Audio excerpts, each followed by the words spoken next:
Parce que les gens, ils savent pas, hein, quand on immigre et tout, la première expérience, elle est grave importante. Et je sais pas, on se met une pression en mode, il faut que ça fonctionne.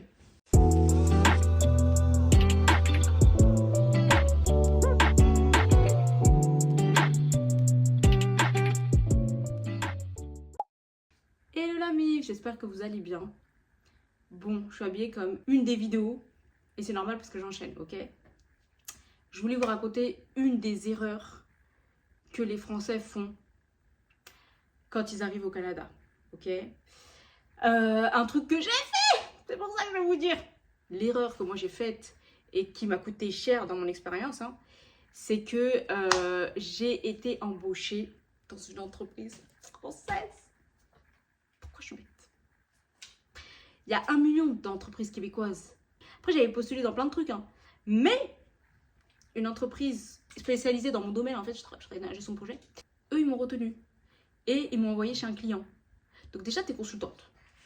Déjà, tu es dans une entreprise française, de consulting française. En plus, tu travailles pour un groupe français. Mais ça, c'est l'erreur à ne pas faire.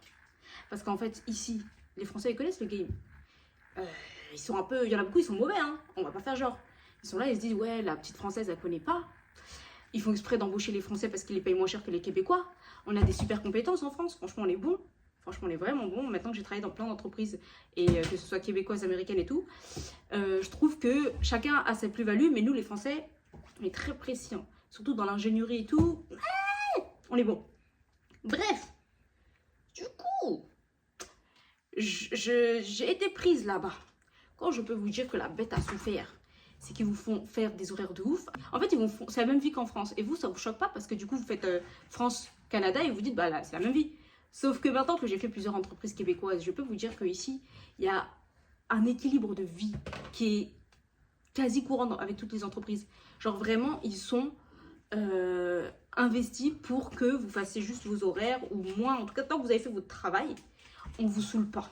Et surtout, si vous avez une famille, on vous saoule pas. Et puis les gens sont trop gentils, les Québécois ils sont trop gentils et on vous paye bien, ok? Alors qu'à la française, on va vous donner aller peut-être un 60 000, tout en sachant que dans une entreprise québécoise, vous pourriez avoir 1,5 fois ou 2 fois le salaire. Bon, après voilà, ça dépend des emplois et tout, mais ce que je veux dire, c'est qu'ils savent très bien ce qu'ils font. Parce que s'ils prenaient un Québécois, ça coûte plus cher, le Québécois il connaît les règles. Et le Québécois, jamais il va accepter de faire des horaires de fou malade, genre du 6h du matin jusqu'à tu rentres chez toi, il est 19h, tu vois. Moi, dans mon expérience, ils étaient encore plus, je sais pas, malhonnêtes. On va utiliser les vrais termes. Parce que ils ont fait genre, parce qu'en fait, je travaillais dans l'aéronautique. Donc, les entreprises d'aéronautique, c'est jamais vraiment dans le centre-ville. Tu dois partir loin. Moi, j'habitais dans le centre-ville parce que quand on est arrivé au Canada avec mon gars, on s'est dit, ouais, on veut vivre l'expérience canadienne au maximum parce que nous, on vient du 9-5. Hein. Et on sait très très bien que vivre dans la banlieue, c'est pas comme vivre dans Paris même. Donc la vie, la qualité de la vie, c'est plus dur. Donc on est parti sur ce principe-là. Donc quand j'ai passé l'entretien, ils ont quand même dit oui, t'inquiète pas, il y a un bus qui vient vous chercher et tout. Mon gros boule, c'était du covoiturage, je devais payer. Ça veut dire que je devais arriver chez quelqu'un, donc un collègue.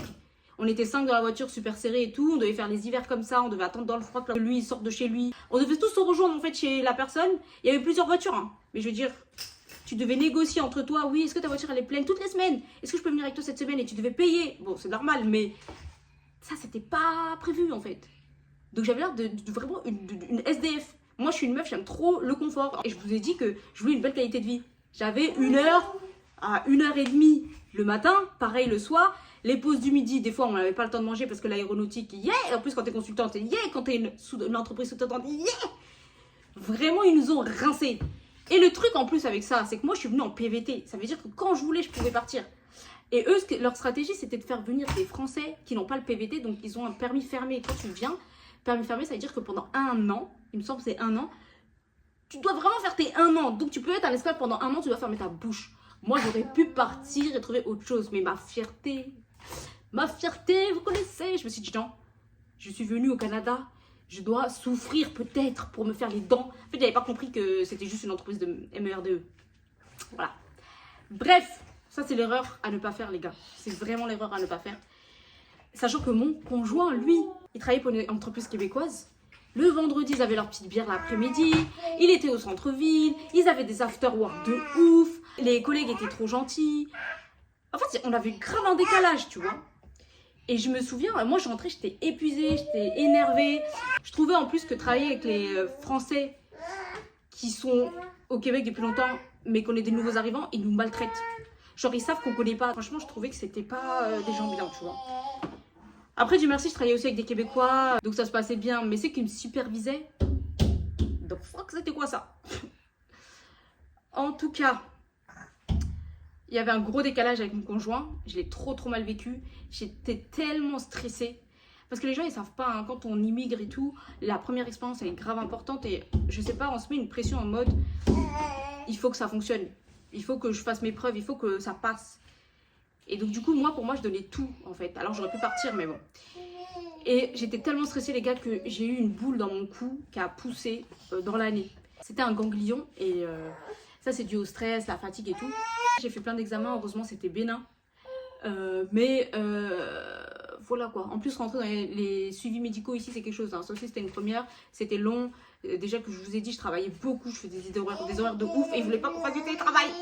Ils voulaient pas qu'on fasse du travail. Alors qu'en Amérique, c'est vraiment genre courant. Non, nous, tous les jours, on devait aller dans ce bureau. Sachant que vous savez, dans l'aéro, c'est toujours des locaux qui ont été installés pour juste le projet. On faisait des jets privés en fait. Ce genre de projet, c'est quand même des choses qui sont assez éphémères. Du coup, des locaux qui étaient provisoires. Et vous voyez, travailler dans des locaux provisoires, vous savez comment c'est. Il fait froid l'hiver, quand tu devais faire tout le trajet le matin, te réveiller, faire ça et tout. Enfin, moi j'avais des conditions encore pires parce que mon équipe, je travaillais sur le système de l'avion. Non, là, je rentre dans des détails, je pense que ça vous intéresse même pas. Bref, en tout cas, moi je devais marcher là. Ça veut dire qu'il y avait 2 locaux provisoires, j'allais dans l'autre, à pied. Avec mon gros manteau, je remettais mon manteau d'hiver là pour aller marcher 5 minutes. J'avais trop la haine. Je remettais les bottes et tout. Non, moi j'étais trop pour moi. Il n'y avait même pas de restaurant, il n'y avait rien à manger. Non, c'était trop pour moi. J'ai trop souffert. Franchement, j'ai trop souffert. Et j'ai démissionné. Arrivé à 1 an passé, j'ai fait 1 an et demi.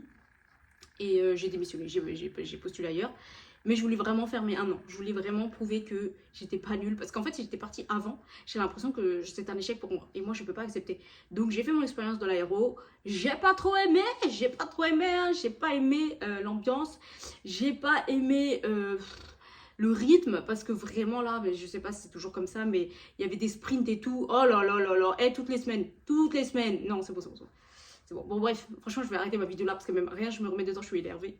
Mais je vous ai partagé mon expérience. Franchement, travaillez pas pour une entreprise française parce que vous n'aurez pas les avantages des Québécois. Et ici, travailler avec les Québécois et tout, dans l'ambiance québécoise, dans la mentalité québécoise, dans le. Voilà, on est au Québec. C'est un délire. C'est trop bien. C'est pas la France, c'est pas Paris, c'est pas. Non, franchement, ils sont agréables. Ils ont des politiques de travail qui sont agréables. Voilà, c'est trop bien, c'est incomparable. Et en tout cas, là, quand mon conjoint me disait ça, je comprenais pas. On savait pas d'où venait le problème au début. Moi, je pensais que c'était l'aéronautique et tout. Ensuite, j'ai compris en changeant de boulot que c'était vraiment parce que je travaillais avec des Français. Un truc que j'aimais pas avec les entreprises françaises, c'est que quand tu sors de quelque part ou quand tu rentres même dans un nouveau domaine, ils assument que tu as toutes les compétences. Mais jamais de la vie, tu rentres dans un emploi, on te forme. Et ici, c'était vraiment ça dans l'aéronautique. C'est ça aussi qui m'a fait beaucoup de mal, c'est que je travaillais en fait dans le ferro avant. Donc, je suis arrivée dans l'aéro. Et même si c'est des industries voilà, qui paraissent que ça se ressemble pas en fait. C'est pas le même rythme, c'est pas le même taf. Bref, on va s'arrêter là. Je vous fais des gros bisous. Et j'espère que vous avez aimé ma story time. On se dit à la prochaine pour de nouvelles aventures. Bye.